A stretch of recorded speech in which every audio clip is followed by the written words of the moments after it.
Куудул борончуну көз жумду деп жалган маалымат тараткан жигит издөөгө алынды. Марлен Жолдубаев деген жаран Куудул борончу Кудайбергеновду каза тапты деп соц желеге жалган маалымат таратып жиберген. Бул жарандын жосунсуз жоругу коомчулуктун кыжырын келтирүүдө. Марлен Жолдубаевдин орунсуз одоно тамашасына борончу Кудайбергенов өзү телеканалынан жооп берди. Маалымат булагы Аргумент KG сайты.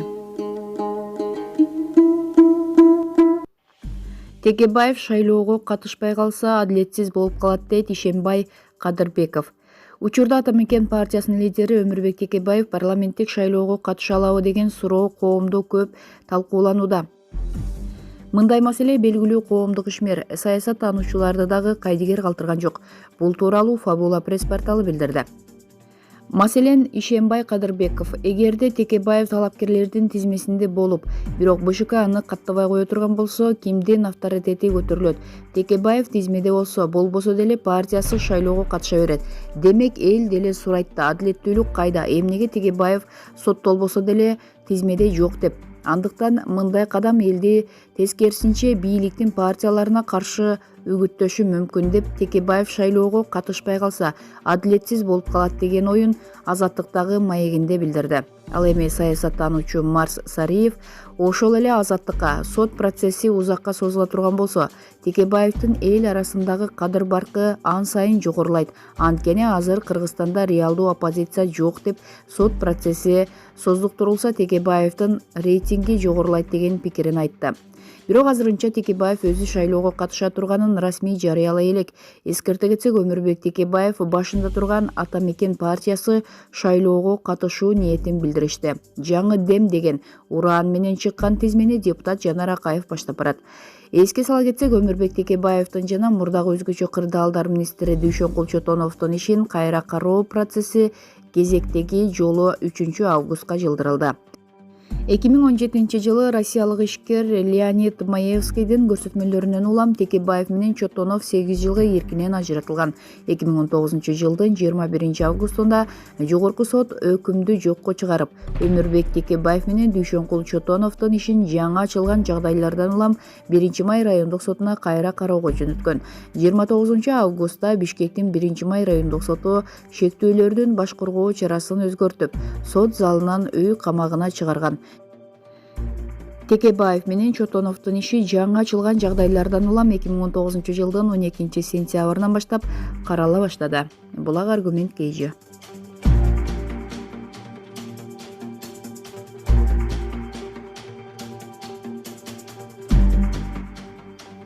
Президент маалыматты манипуляциялоо жөнүндө мыйзамга карата каршы пикирге кол койду. Президент Сооронбай Жээнбеков Жогорку кеңеш тарабынан 25 июнда кабыл алынган маалыматты манипуляциялоо жөнүндө мыйзамына карата каршы пикирге кол койду. Бул тууралуу президенттик аппараттын басма сөз кызматынан билдиришти.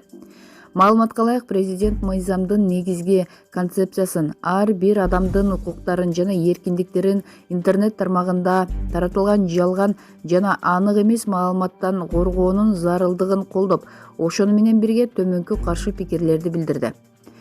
Пикир билдирүүнүн эркиндиги жана маалыматтын эркиндиги өлкөбүздүн негизги мыйзамында, ошондой эле адам укуктары жөнүндө бир катар эл аралык жана региондук келишимдерде кепилдик кылынган адамдын фундаменталдуу укуктарынын бири болуп эсептелет жана демократиялык коомду өнүктүрүүдө негизги ролду ойнойт. Ошол эле учурда мамлекетибиздин негизги мыйзамы жарандарды, башка адамдардын укуктарын, эркиндигин, ар намысын жана аброюн урматтоону милдеттендирет.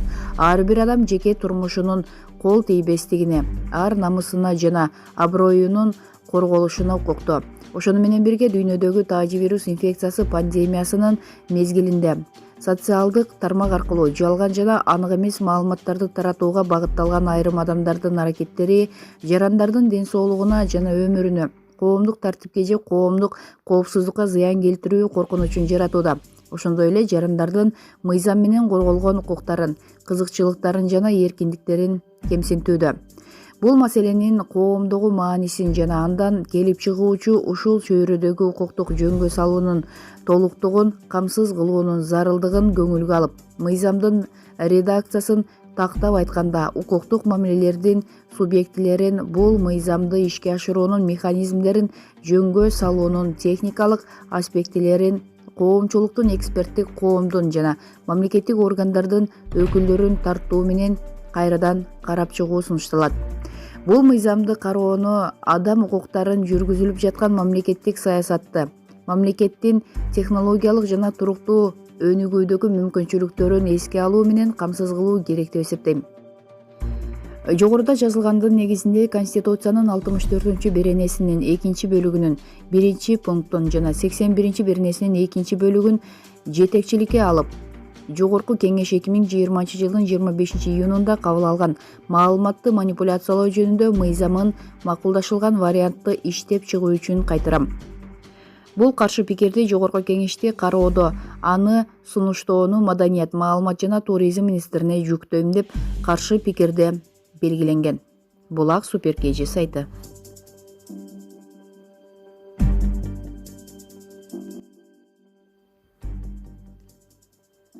Мигрант. Москвадан күйөөсүнүн сөөгүн алып кетүүгө топтолгон акчага шуба кийген келиндин окуясы эсимден кетпейт.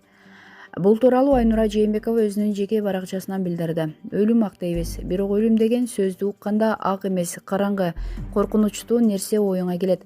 Айрыкча талаада жүрүп, өлүм дегенди, жүк 200 дегенди укканда жүрөгүң башкача титиреп, кантип өз жерине жетип алат экен деп ойлойсуң. Жаңыда Москвага келген жылдары ичимдик саткан магазинде иштеп жүрдүм. Анда мындай шагыраган кыргыз жок болчу. Биздин райондо канча кыргыз болсо, баарын каяктан, кайсы айылдан экенине чейин билип, бири-бирибизге сүйөнүп турчубуз. Бир кыргыз жигит дворник болуп иштеп, күндө магазинден арак алып ичип жүрдү. Кой десек көнбөйт, документтерин жоготуп, албайын деп бизге бекиттирип жүрдү. Бир күнү орустар келип, сиздердин жердешиңиздерди өлтүрүп кетишти деп калышты. Жүгүрүп барсак, кара пакетке салып, моргко алып кетип атышыптыр. Документи бизде болчу. Биринчи оюм эле өзүбүз зорго жүрсөк, бизди да сүдүрөп жүрбөсүн, паспортун ыргытып жиберейин дедим. Анан кой, бул деле бирөөнүн баласы. Энеси боздоп өлүгүн таппай калбасын дедим. Паспортундагы адресин жазып алып, посольствого кабар берип, документин алып барып таштадык. Бишкектеги туугандарга айтып, Токмоктун бир айылынан экен кабар бердирдик. Канча күндөн кийин агасы келип аябай жүгүрүп жүрүп, биз кыргыздар тыйын тыпыр чогултуп, араң алып кеткен. Андан кийин канчалаган груз 200-дөр кетти. Канчалаган тагдырлар. Анда интернет жок, WhatsApp жок, жердештер каякта экенин билесиң. Баарыбыз койдай чачылып, көрүнгөн жерде иштеп жүрсөк. Кыргыздар жашаган квартираларга кирип, ким канча акча берсе жыйнап берчүбүз. Анан аферисттен чыкты, акчаны ушинтип тапса болот турбайбы деген. Канча акчаны алар жеди. Бир жолу тааныш эле келиндин күйөөсү өлдү. Москваны кыдырып акча чогулттук. Мынча бер дей албайсың. Ким канча бергенин аласың. Калптан чогултуп атасыңар деген сөздөрдү да угасың. Жаманда көрүнөсүң. Ошентип чогулган акчаны колуңна берип, эртең өлүктү алып кетебиз дегенде, бирөө айтат, ал жеңе базарда өзүнө шуба тандап жүрөт деп. Ошондон көңүлүм калып, ушундай нерселерге аралашкым келбей калды. Азыр эми интернет өнүккөн маалда жердештердин фонду бар. Бир жерде болсо чогула калып, бүтүрө калып билинбейт. Кээ бирлери жада калса жардамга берилген акчаны деле алышпайт, өзүбүз аракет кылып алып кетебиз деп.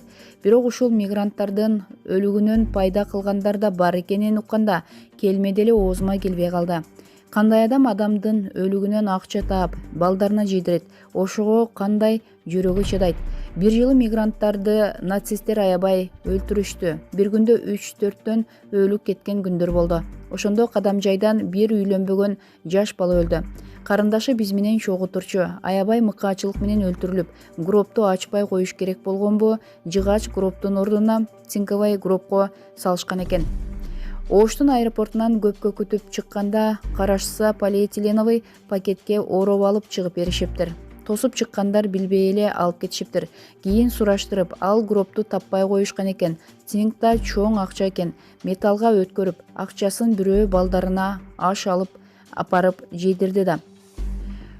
Ушул нерселерден кийин байкуш мигранттар тирүү болуп иштеп, акча салып, өлүк болуп да бирөөлөргө акча болуп, Кыргызстанды багып жатышкандай жүрөгүң ооруйт. Самолеттун салонунда эл менен чогуу келген мигранттар үйгө деле самолеттун жүк ташыган жагында жүккө аралашып, жүк болуп кетпестен өзүңөрдү абайлагылачы. Өлсөк өлүгүбүздөн акча жасагандардын күнүн туудуртпай, мына бүгүн өлүк жөнөтүп, мынча акчага иштеймин деп кубангандардын оюн ишке ашырбастан тынч бололу. Көп сөз жазгым келди эле. Пост узарып кетти. Тынч болгула. Булак аргумент KG.